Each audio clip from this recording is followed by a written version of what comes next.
నంది వాహనాన్ని తీసుకుని వచ్చి ఆదిరెడ్డికి అప్పచెప్పగా వ్యవసాయం మొదలుపెట్టినటువంటి మహనీయుడు ఆదిరెడ్డి ప్రతినిత్యం వ్యవసాయ పనులలో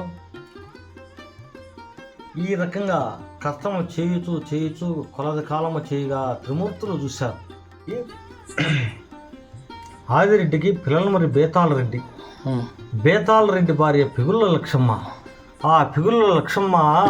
సంతానమే సత్యాన పేరుగున్నవాడు సత్యమారెడ్డి, ఉత్తాన పేరుగున్నవాడు ఉత్తమారెడ్డి, అన్న వేమారెడ్డి, అనుముల బొమ్మిరెడ్డి, నాటుకూరు బక్షిరెడ్డి, నారాయణ రెడ్డి, సంబశివారెడ్డి, సదాశివారెడ్డి, కోనకాటమరెడ్డి, తంగిళ్ళ మాచిరెడ్డి,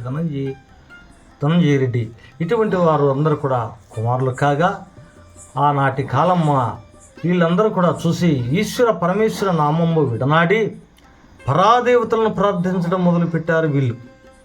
అప్పుడు ఆదిరెడ్డి గారు ముసలితనమ్మను చూసి, స్వామి పరమేశ్వర, నాకు 12 మంది మనముల్లో ఉంటే 3 నీ భక్తులుగా ఉన్నారు, వాళ్ళకు వివాహం చేయాలని తలంచిన ఆ ఆదిరెడ్డి త్రిమూర్తుల వల్ల యజ్ఞములోన పెదమంగమ్మ, చినమంగమ్మ, బక్షిరెడ్డి, పెదమంగమ్మ, చినమంగమ్మ, భాగ్యవతి వన్నమ్మ 3 సృష్టింపజేసి త్రిమూర్తులు మాత్రమే ఆదిరెడ్డికి అప్పచెప్పగా తన మనములకైనటువంటి వారు సత్యమారెడ్డి భార్య పెదమంగమ్మ,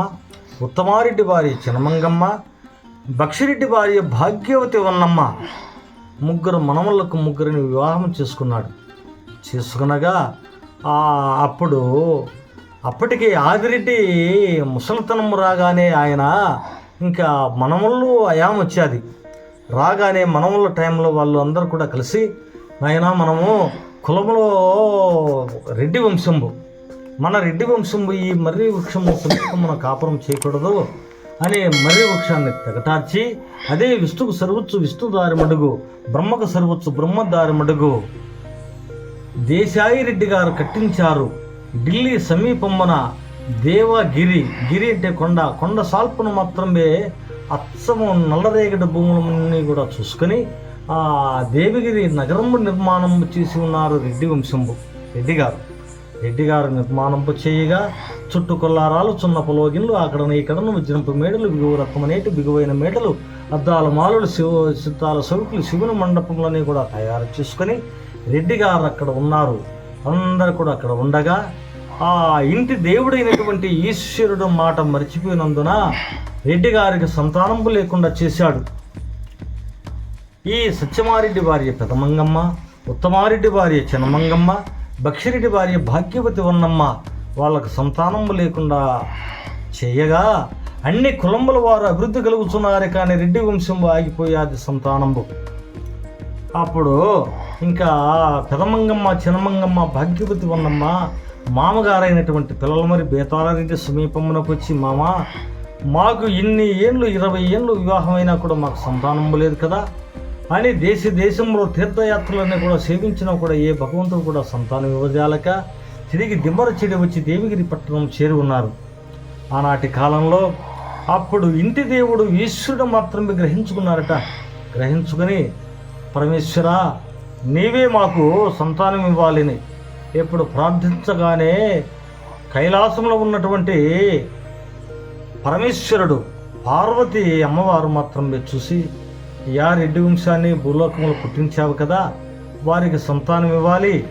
అని పార్వతి బ్రహ్మరాంబ ఎప్పుడు చెప్పగానే ఆమె మాటలు విన్నటువంటి పరంధాముడు పరమేశ్వరుడు మాత్రమే మాయా గంగమ రూపమున ఆ దేశాయిరెడ్డి గారు కట్టించిన దేవగిరి నగరమునకు, ఆ దేవగిరి పట్టణమునకు వచ్చి అమ్మా అని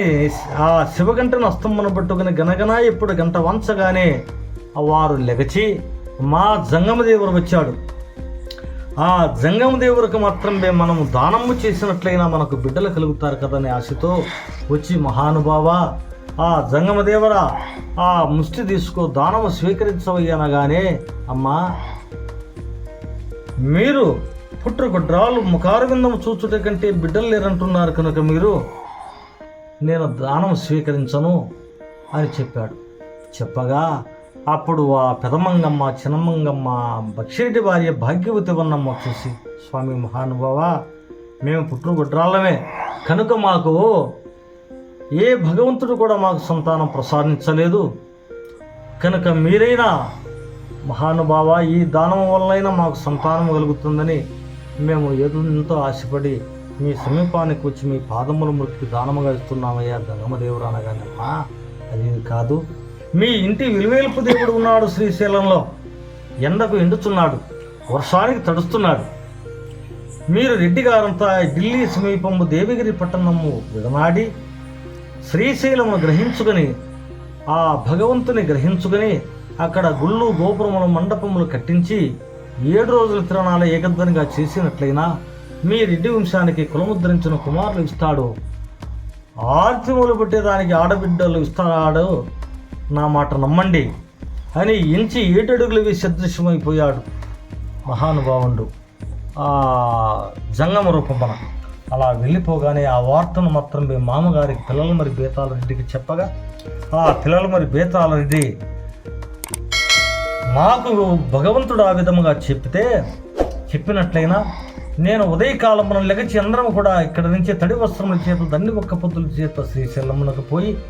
ఆ స్వాముల వారిని గ్రహించుకుని గుళ్ళు గోపురములన్నీ కూడా నిర్మాణం చేస్తానని ఆయన అన్నాడట. అప్పుడే ఆ శ్రీశైల మల్లికార్జున స్వామి మాత్రమే ఆ పిల్లలమరి బేతాళరెడ్డికి స్వప్నములు చెప్పాడు, నాయన మీ రెడ్డి వంశంబు నన్ను గ్రహించుకుని నా వెనువెంట వచ్చి నా శ్రీశైలమునకు వచ్చి నాకు గుళ్ళు గోపురముల మండపములు కట్టిన ఎడల మీ రెడ్డి వంశాన్ని అభివృద్ధి కలుగుతుంది, గోత్రం ఎత్తి పాడేదానికి ఆడబిడ్డల, కులముద్రించేదానికి కుమారులు ఇస్తానని చెప్పి ఉన్నాడు. అప్పుడు కుమారులను పిలిచి సత్యాన పేరుగున్నవాడు సత్యమారెడ్డి, ఉత్తాన పేరుగున్నవాడు ఉత్తమారెడ్డి అన్న వేమారెడ్డి అన్న బొమ్మిరెడ్డి, నాటుగురు భక్షరెడ్డి, నారాయణ రెడ్డి, ఇటువంటి తన కులంబంతా కూడా అందరినీ కూడా పిలవనంపుకొని అయ్యా ధనధాన్యములని కూడా బండ్లకు వెత్తించుకొని ఆ రెడ్డి గారంతా ఆ కొంతమందిని అక్కడ దేవగిరి పట్టణంలో అక్కడ ఉంచి బలవంతులుగా ఉన్నటువంటి రెడ్డి గారందరూ కూడా ఆ శ్రీశైలమునకు ఎక్కడ శ్రీశైలంలో ఎక్కడ దేవగిరి పట్టణము అని అందరూ కూడా బండ్లపైన పాత బండి 12,000 కట్టుకున్న శ్రీశైలమునకు వచ్చిరి వారు మాత్రమే మార్కాపురము సరిహద్దులు లేక వచ్చి అక్కడ బండ్లు దించుకొని అక్కడి నుంచి మరలా ఆ శ్రీశైల శిఖరంబునకు మాత్రమే జాడలు బాటలుగా తయారు చేసుకున్న రెడ్డి గారందరూ కూడా శ్రీశైలం శిఖరంబు వరకు ఆ బండ్లు అక్కడ దించి ఉన్నారట. దించి ఉండగా అక్కడ బావులు తటాకములు తవ్వించి అక్కడ భోజనములు చేసుకుంటూ శ్రీశైలం మల్లికార్జున స్వామి ఎందుకలడో ఎక్కడ ఉన్నాడో గ్రహించాలి అని అడివంతే కూడా పాలు పోసి పదునులు వెక్కించి నూనెలు పోసి నునుపులు వెక్కించి అడివంతే కూడా కలనరికి ఎక్కడ చూసినా కూడా శ్రీశైలం మల్లికార్జున జాడే లేదట. ఆ జాడలు గ్రహించాలని ఆ రెడ్డి గారంతా ఆ శ్రీశైలం సాయ శిఖరము సాయ చూస్తే గంగాజలం మాత్రమే వస్తుంది. ఆ గంగాజలం జాడలు బట్టి ఎక్కడికి పోగానే అర్ధలింగ రూపమున దేదీప్యమానమై వెలుగుచుండేటువంటి శ్రీశైల మల్లికార్జున అర్ధలింగ రూపమును గ్రహించి ఆ మూర్ఛను చెంది ఉన్నారట రెడ్డి గారంతా. మూర్ఛ తెలుసుకొని, నాయనా ఈయనే మన ఇంటి వేలువేల్పు దేవుడు పరమేశ్వరుడు, ఈ పరమేశ్వరునికి మాత్రమే మనం ఇక్కడ బ్రాహ్మణులను పిలవనంపి నైవేద్యం ఇప్పించి అర్చన చేయించి ఈ గుళ్ళు గోపురముల నిర్మాణముల మండపములన్నీ కూడా అన్నీ కూడా నిర్మాణంపు చేయాలని అక్కడ నుంచి ఆ పనిబాటల వారిని రప్పించి గుణాదులు తీయించి గుళ్ళు గోపురములు మండపములు ఆ శ్రీశైల శిఖరము అన్నీ కూడా ద్వారంబులు ఆ మండపములన్నీ కూడా నిర్మాణంబు కొన్ని ఏళ్ళు తరబడి అలా నిర్మాణంబు చేసి ఉన్నారట ఆనాటి రెడ్డి గారు. చేసిన పిదప ఆ మహనీయులుగా ఉన్నటువంటి రెడ్డి వంశంబు అక్కడ 7 రోజుల తిరణాల ఏకధ్వనిగా చేసి బంగారంలో తొడుపు గావించి శివలింగమునకు వేసి బంగారు చిలుకును చల్లించి, అమ్మా కోడల్లారా తిరునాలు జరిపించాం కదా, మీరు పాతాళ గంగలేకి వెళ్ళి స్నానంబు చేయమనగా అన్నవేమారెడ్డి పాతాళ గంగలేకి తాపలు స్థాపించాడు. ఆ తాపలమ్మిడి దిగి వచ్చినటువంటి పెదమంగమ్మ, చినమంగమ్మ, భాగ్యవతి ఉన్నమ్మ ఆ ముగ్గురు కూడా స్నానం ఆచరింపజేసుకొని ఆ వచ్చే సమయం మన భాగ్యవతి ఉన్నమ్మకే